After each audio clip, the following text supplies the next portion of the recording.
അവിടെ രക്ഷാപ്രവർത്തനം ഇന്ന് എങ്ങനെ പുരോഗമിക്കുകയാണ് അഭിലാഷ്? എന്തൊക്കെയാണ് ഇന്ന് ചെയ്യാനുള്ള ആക്ഷൻ പ്ലാൻ?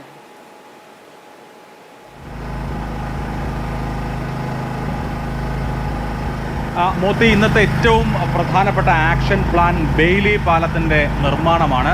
ബെയിലി പാലം ഇപ്പോൾ എനിക്ക് തൊട്ടടുത്ത് ബെയിലി പാലം നിർമ്മിച്ചുകൊണ്ടിരിക്കുകയാണ്. ആ പ്രവർത്തനം ഏതാണ്ട് 80% പൂർത്തിയായിരിക്കുന്നു.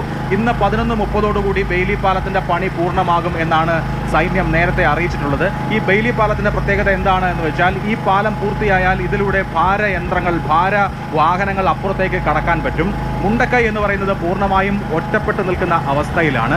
മുണ്ടക്കൈയിലേക്ക് മണ്ണുമാന്തി യന്ത്രങ്ങൾ എത്തിക്കുക എന്നുള്ളത് വളരെ വളരെ ക്രൂഷ്യലാണ്. അപ്പോൾ ഈ പാലം പൂർത്തിയായാൽ അതുവഴി ഇതിനോടകം തന്നെ ഈ ചൂരൽമലയിൽ ഹിറ്റാച്ചികളും മണ്ണുമാന്തി യന്ത്രങ്ങളും ധാരാളമായി സൈന്യത്തിൻ്റെതും സന്നദ്ധ സംഘടനകളുടേതും ഈവൻ നമ്മുടെ കോൺക്രീറ്റ് അസോസിയേഷൻ്റെതടക്കം കെട്ടിട നിർമ്മാണ തൊഴിലാളികളുടെ അസോസിയേഷൻ്റെ അടക്കം ഈ രക്ഷാപ്രവർത്തന വാഹനങ്ങൾ ഇവിടെയുണ്ട്. ഇവയ്ക്ക് അപ്പുറത്തേക്ക് കടക്കണമെങ്കിൽ ഈ ബെയിലി പാലത്തിൻ്റെ നിർമ്മാണം പൂർത്തിയാവണം. ആ പാലത്തിൻ്റെ നിർമ്മാണം വളരെ ക്രൂഷ്യലായ ഘട്ടത്തിലാണ്. ഇപ്പോൾ മോത്തിക്ക് സ്ക്രീനിൽ കാണാവുന്നത് പോലെ ഊർജിതമായി സൈനികരുടെ നേതൃത്വത്തിൽ രാവിലെ തന്നെ ഈ പാലത്തിൻ്റെ പണി പൂർത്തിയാക്കാനുള്ള ക്രമീകരണങ്ങൾ ഒരുക്കുകയാണ്. തൊട്ടപ്പുറത്ത് കണ്ണാടി പുഴയുണ്ട്. അത്ര വലിയൊരു പുഴയല്ലെങ്കിലും ശക്തമായ ഒഴുക്കുണ്ട് ആ പുഴയിൽ. ഇന്നലെ കുത്തൊഴുക്കിൽ അവിടേക്ക്, അതായത് മുണ്ടക്കൈയെ ബന്ധിപ്പിക്കുന്നത് ഈ ഒരു ചെറിയ പാലമാണ്. അത് താൽക്കാലികമായി ഉണ്ടാക്കിയത് പൂർണ്ണമായും കുത്തി ഒലിച്ചു പോയിരുന്നു. എന്നാൽ ഇന്ന് അതിനൊരു പകരം സംവിധാനം ഇന്നലെ ഉണ്ടാക്കിയ സ്ഥലത്തല്ല, മറ്റൊരു സ്ഥലത്ത് സൈന്യം വേറൊരു പാലം ഉണ്ടാക്കിയിട്ടുണ്ട്. അത് നടപ്പാലമാണ്. അത്യാവശ്യമുള്ള ആളുകൾക്ക് മുണ്ടക്കൈയിലേക്ക് നടന്നു പോകാനുള്ള സാഹചര്യം ഒരുക്കാൻ വേണ്ടിയിട്ടും അതുപോലെ തന്നെ അവിടെ നിന്നുള്ള ആളുകളെ തിരികെ കൊണ്ടുവരാനായിട്ടുമാണ് ഈ താൽക്കാലിക പാലം ഉണ്ടാക്കിയിരിക്കുന്നത്. ആ താൽക്കാലിക പാലത്തിലൂടെ ഇപ്പോൾ ആളുകൾ അപ്പുറത്തേക്ക് മുണ്ടക്കൈ ഭാഗത്തേക്ക് എത്തിത്തുടങ്ങിയിട്ടുണ്ട്. ഇന്നലെ ഞാൻ മുണ്ടക്കൈയിൽ നിൽക്കുമ്പോഴാണ് മോത്തി അവിടേക്ക് ആദ്യത്തെ മണ്ണുമാന്തി യന്ത്രം എത്തുന്നത്. അതുവരെ അവിടെ സാധാരണ ഉപകരണങ്ങൾ, അതായത് ഗ്യാസ് കട്ടർ, കമ്പിപ്പാര തുടങ്ങിയ കാര്യങ്ങൾ മാത്രമാണ് ഉണ്ടായിരുന്നത്. മുണ്ടക്കൈയിൽ ഇന്നലെ ഏതാണ്ട് വൈകുന്നേരം വരെയും നടന്ന രക്ഷാപ്രവർത്തനം എന്ന് പറഞ്ഞുകൂടാ, തെരച്ചിലാണ്. അത് ഈ വലിയ കെട്ടിടങ്ങളൊക്കെ ഇടിഞ്ഞു വീണതിൽ നിന്ന് ഈ കോൺക്രീറ്റ് പാളികളൊക്കെ കുത്തിപ്പൊക്കി അത് വടം കൊണ്ട് വലിച്ചു നീക്കി അതിനകത്ത് മൃതദേഹങ്ങൾ ഉണ്ടോ എന്ന് തെരച്ചിലായിരുന്നു. കാരണം മറ്റ് യന്ത്ര സാമഗ്രികളൊന്നും അവിടെ എത്തിക്കാൻ കഴിഞ്ഞിരുന്നില്ല. പക്ഷേ ഇന്നലെ ഉച്ചയ്ക്ക് ശേഷം ഒരു ഹിറ്റാച്ചി എത്തി. അതിനുശേഷം, അതായത് ഈ പുഴയിൽ ഒഴുക്ക് കുറഞ്ഞപ്പോഴാണ് മണ്ണുമാന്തി യന്ത്രങ്ങൾ അപ്പുറത്തേക്ക് കടത്തിയത്. എന്നാലും അതിന് പരിമിതിയുണ്ട്. ഇന്ന് ഈ ബെയിലി പാലത്തിൻ്റെ പണി പൂർത്തിയാവുന്നതോടുകൂടി അവിടെ നിന്ന്, അതായത് ചൂരൽമല ഭാഗത്തു നിന്ന് മുണ്ടക്കൈയിലേക്ക് ധാരാളമായി ഇത്തരം യന്ത്രസാമഗ്രികൾ എത്തിക്കാൻ കഴിയും. അതുപോലെ തന്നെ ഇന്നലെ മുണ്ടക്കൈ നേരിട്ടൊരു വലിയ പ്രതിസന്ധി. അവിടെ രക്ഷാപ്രവർത്തകരുണ്ട്.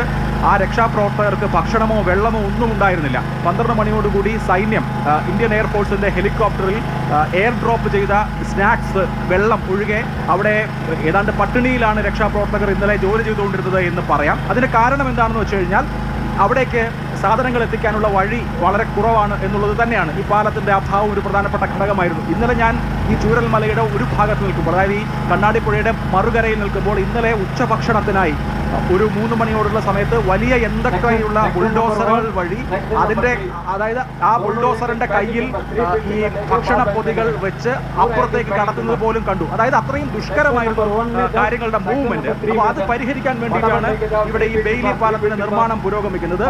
എന്റെ തൊട്ട് പുറകിലുള്ള ബോക്സിൽ ഇപ്പോൾ അനൗൺസ്മെന്റ് കേൾക്കാം. സൈന്യം ബെയിലി പാലത്തിന്റെ പണി വളരെ ഊർജിതമായി മുന്നോട്ട് പോവുകയാണ്. ഇപ്പോൾ ഈ ബെയിലി പാലം ഇതുപോലെയുള്ള ക്രിട്ടിക്കൽ ഘട്ടങ്ങളിൽ ഇന്ത്യൻ സൈന്യത്തെ സംബന്ധിച്ച് വളരെ ചെറിയ സമയത്തിനുള്ളിൽ ഉണ്ടാക്കാൻ കഴിയുന്ന കാര്യമാണ്. അത് തന്നെയാണ് ഇവിടെ നടക്കുന്നത്. നമ്മൾ മുമ്പ് ഇതുപോലെ 72 മണിക്കൂർ കൊണ്ട് സൈന്യം ഗാങ്ടോക്കിൽ, സിക്കിമിൽ ഇതുപോലെ ഒരു സാഹചര്യം ഉണ്ടായപ്പോൾ പാലം പണിതത് നമ്മൾ കണ്ടിട്ടുണ്ട്. അതിന് സമാനമായ ഒരു പ്രവർത്തനമാണ് ഇപ്പോൾ ഇവിടെ ഈ ചൂരൽമലയിൽ കണ്ണാടിപ്പുഴയ്ക്ക് കുറുകെ നടന്നുകൊണ്ടിരിക്കുന്നത്. തൊട്ടപ്പുറത്ത്, അതായത് അക്കരെ, ഇപ്പോൾ നമുക്ക് ബുൾഡോസർ വാഹനങ്ങൾ കാണാം. ഈ ചൂരൽമല എന്ന് പറയുന്ന പ്രദേശം ഉരുൾപൊട്ടലിൽ ഏതാണ്ട് ഒരു ഭാഗം പൂർണ്ണമായും ഇല്ലാതായി പോയതാണ്. ദൃശ്യങ്ങളിൽ കാണുന്ന ഈ ബെയിലി പാലത്തിന്റെ അപ്പുറത്തെ, ബെയിലി പാലം നിൽക്കുന്ന മറുകരയുടെ ഭാഗത്ത് ഒരു ക്ഷേത്രം ഉണ്ടായിരുന്നതാണ്. ഒരു മരം അവിടെ കാണാമല്ലോ. ആ ക്ഷേത്രം ഇല്ലാതായി പോയതാണ്.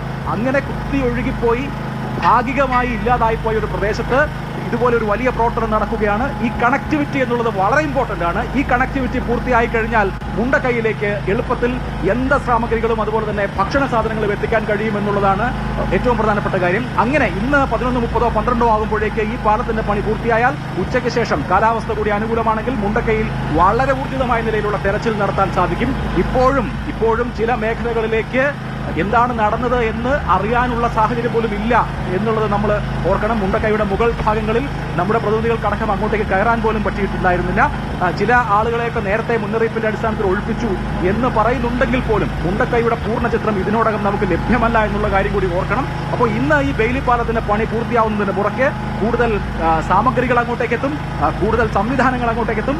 അങ്ങനെ മുണ്ടക്കൈ കുറെ കൂടി ഊർജിതമായ ഒരു രക്ഷാപ്രവർത്തനത്തിലേക്ക് കടക്കും. മോത്തി. ശരി അഭിലാഷ്.